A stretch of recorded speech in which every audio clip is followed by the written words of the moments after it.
Hey, what's going on? So, we're back again for another episode of the Foot and Ankle Institute of Maryland called Finally Famous. And so, today's topic, we're talking about how to get rid of plantar fasciitis. Previous videos, we go over what plantar fasciitis actually is. So, let me turn that camera down. So, there you go.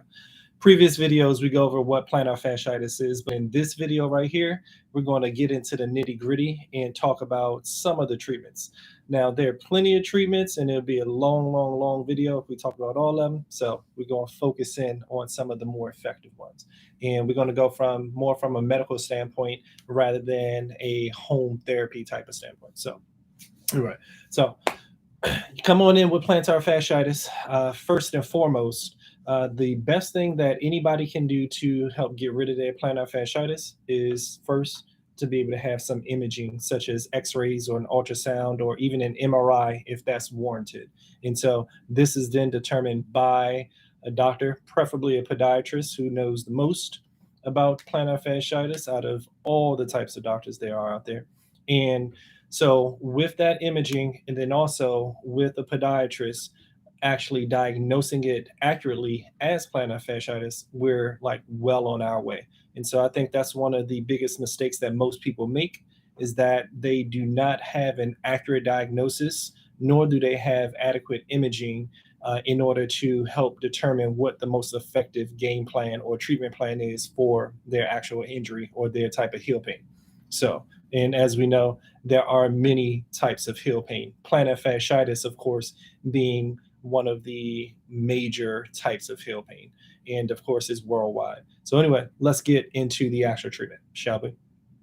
One, in the office setting, podiatrists and other doctors seem to love injection therapy. Injection therapy can range from steroids, it can range from all natural anti-inflammatories, it can be just a straight anesthetic mixture.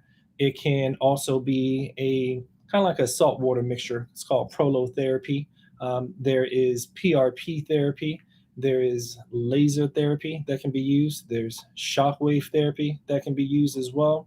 So all of these are pretty good viable options depending on where you are in your plantar fasciitis stages. So the acuity, whether you're like a 10 out of 10 versus somebody who may be like a 2 out of 10, that matters a lot as well. So some of the other things in terms of treatments, we have taping in the office. Kinesiology tape works very well when people are trying to help get rid of their plantar fasciitis, and especially if they're trying to still be active in whatever type of sport or any type of work efforts that they're going for.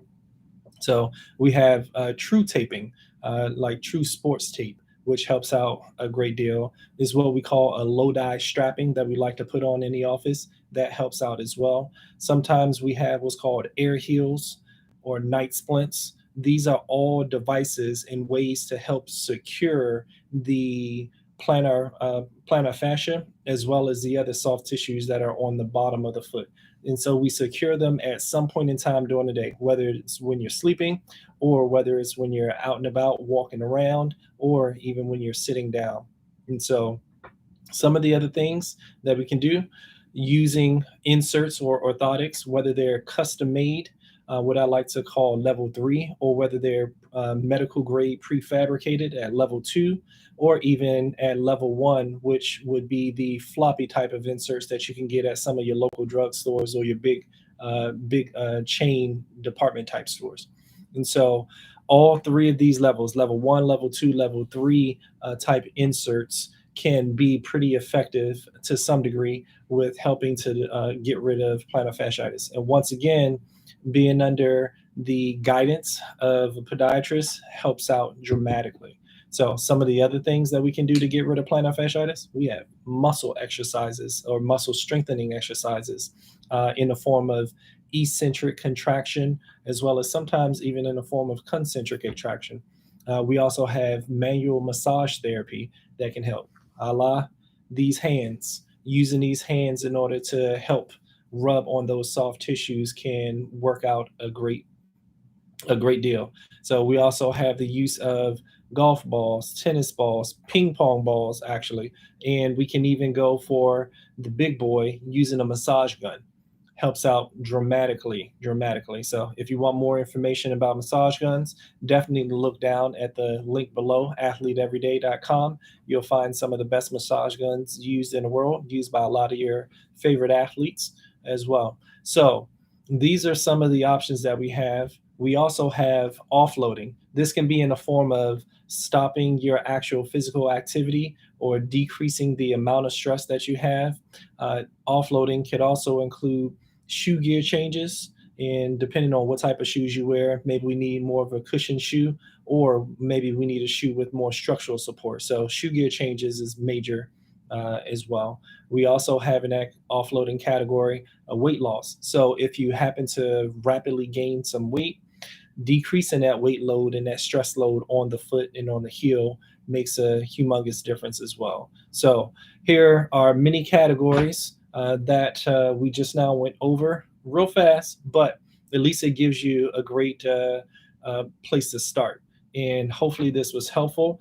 We're going to go into detail with some of these different options in future videos. So stay tuned. I'll see you guys later. And this is Dr. Donald Harrison from the Foot and Ankle Institute of Maryland. Another video, Finally Famous. See you guys later. Bye-bye.